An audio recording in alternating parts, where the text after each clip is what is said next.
I'll just borrow these. At least he's breathing. I'll just let him sleep it off.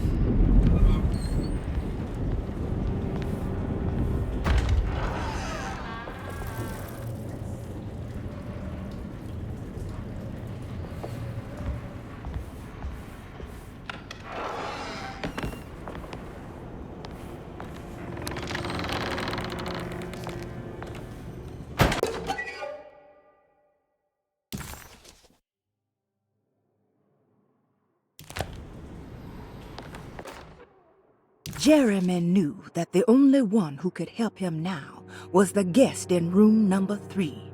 The room seemed to have been empty for so long. But that wasn't allowed to be true. The story needed to be different. To include something from the outside, he would bring the guest back to room 3 and show them what was in that safe. 913. But those were not the right numbers. That was the combination for the safe in the clerk's office.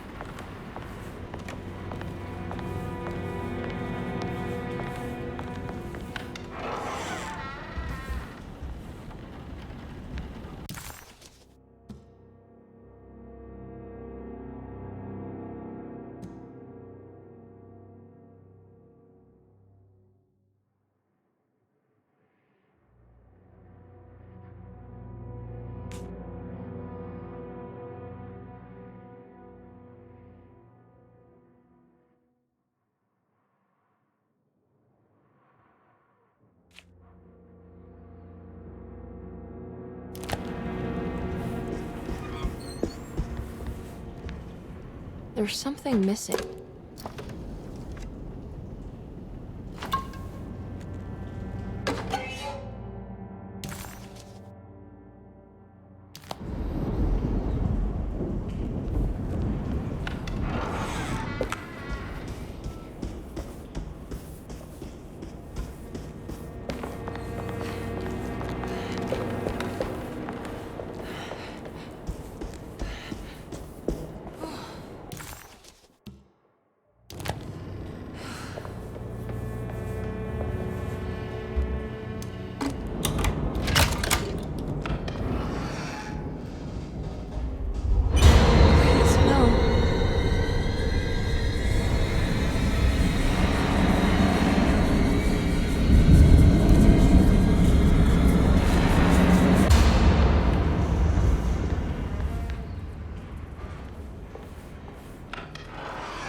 Sometimes, I think this place makes me worse.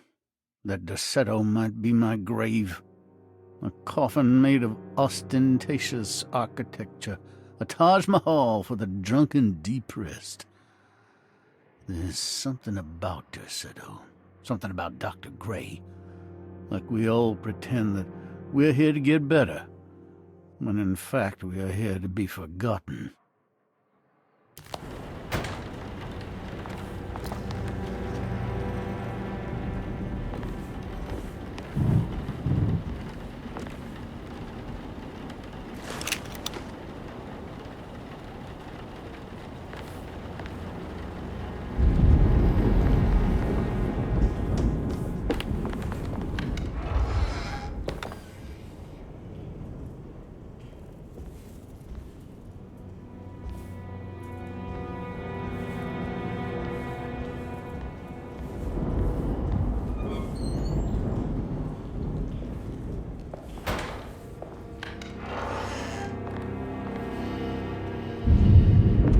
Ruth, are you there? No, of course not.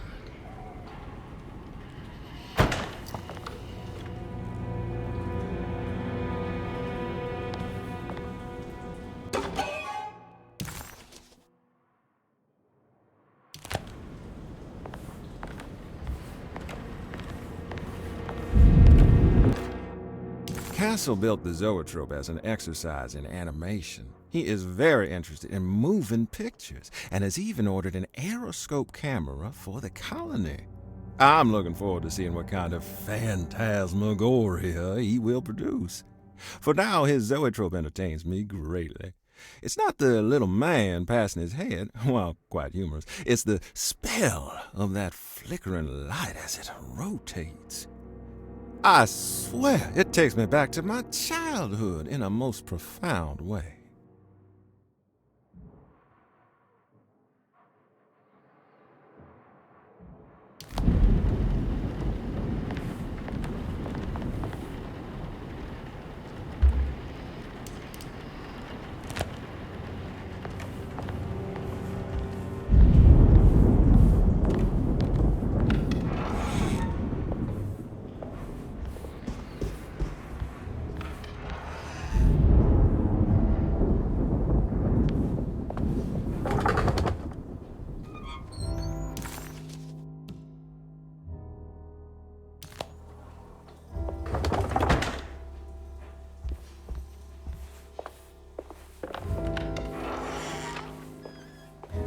What is going on here?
Radiography.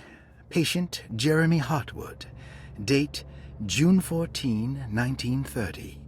Plates. Jeremy's skull proved difficult to capture properly. Partial radiographs worked best. A complete picture of the brain can be assembled by piecing 3 plates together. Observations. Even when looking at an assembled version, a shadow covers significant parts of Jeremy's brain. Possible tumor, but more likely that the equipment is failing. Jeremy reacted strongly to the pictures and claimed to see a giant clay worm eating and displacing his memories. Notes. While this exercise has left me nowhere closer to an answer, I feel confident that a Burkhart lobotomy should sever all necessary parts.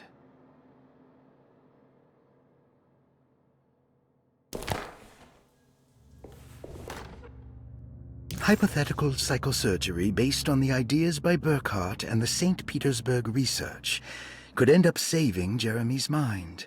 Severing the connections around the frontal lobe would certainly solve most mental afflictions. The procedure would be brutal in performance, as well as in efficiency. An ice pick pushed through the edge of the eye and into the skull would untether the nerves like Alexander cutting the Gordian knot.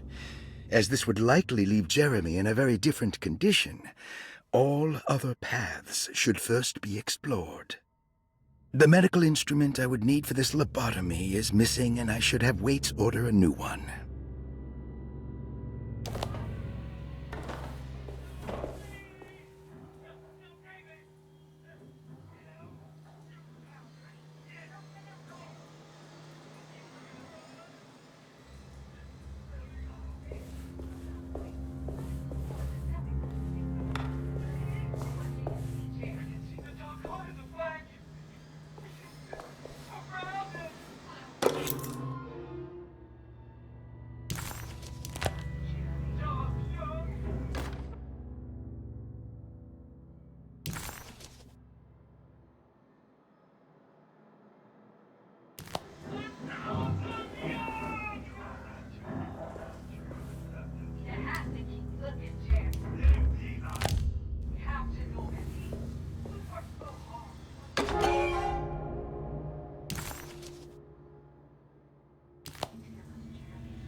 What's happening?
What's this?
Dr. Gray seemed to put a lot of effort into understanding and treating Jeremy. Did he find anything useful? Or was it all for show? An excuse to torture him? No matter what, Emily thought, maybe she could follow his work to some conclusion about the steps stipulated in the contract.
Radiography, patient Jeremy Hartwood, date June 14, 1930.